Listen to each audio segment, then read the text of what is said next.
Oh, wait lang. May tatanong lang ako. So, acidic ka ba? Katulad ka ba ng napakaraming tao na napakahilig sa kape, pero acidic naman? So, ayan, meron akong i-offer sa inyo or ipapakilala sa inyo na product which is kahit pa araw-araw o mayat-mayan yung inumin, okay lang kahit acidic kayo. So, ayan na nga siya. This one is the Mr. Suki Mo Ako Barley Coffee Powder Mix. This one is a 16-in-1 herbal coffee blend with alkaline green booster. So, ang mga ingredients niya is talaga namang napakasarap sa pakiramdam kapag ininom nyo. Yung as in, kapag bloated kayo, mawawala yung pagka-bloated nyo. So, napakalaking tulong niya sa ating digestive system at nakakatulong din sa mga acidic para naman may enjoy nyo pa rin yung pagkakape kahit acidic kayo. So, this is also sweetened by stevia, kaya naman safe na safe kahit diabetic ka pa. So, ayan, meron nga siyang barley grass. So, meron din spirulina, moringa, Garcinia cambogia, mangosteen, wheatgrass, stevia, kale, spinach,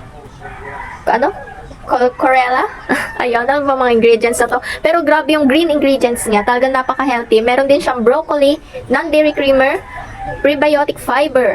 So, meron din siyang L-carnitine, hydrolyzed marine collagen, and coffee arabica. So, ayan.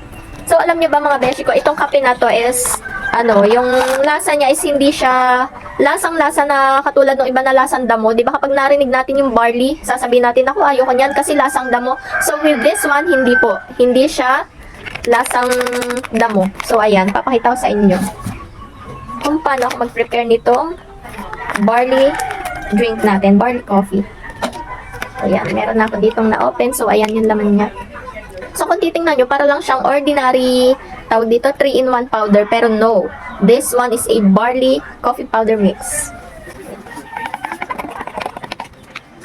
Tapos, meron tayo dito, wait, nakunin ko lang natin. Init na tubig.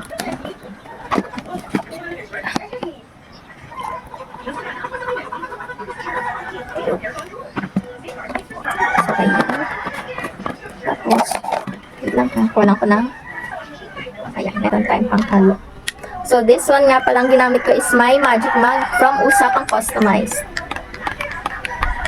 So, ayan, ako mismo yung nag-design. Sinend ko lang sa kanila. So, napakaganda ng mga customized items dito sa Usapang Customized. So, hindi sobrang init ng tubig ko, pero maya-maya kukulay na yan lahat. O, ayan, tingnan nyo naman, o, diba? Kita na siya. RJ Alday. Ayan. Tapos yung kabila. So, papakita ko sa inyo yung kabila. So, ayan yung kabila. Faith, hope, and love. O, diba? So, maya-maya lang kulay na yan lahat. Pero balik tayo dito sa barley coffee.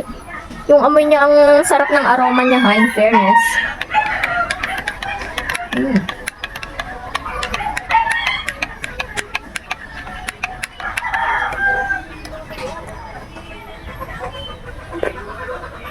Yun talagang nagustuhan ko dito mga beshi ko. Hindi siya lasang damo. So, masarap yung pagka-coffee niya.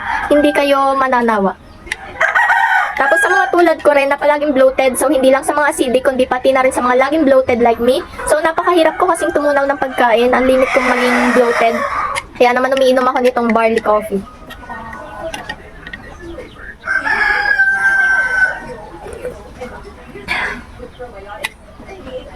So, ayan, sa mga interested, available dyan sa ating yellow basket ang ating barley coffee powder mix. So, napakasulit naman ito mga beshi ko.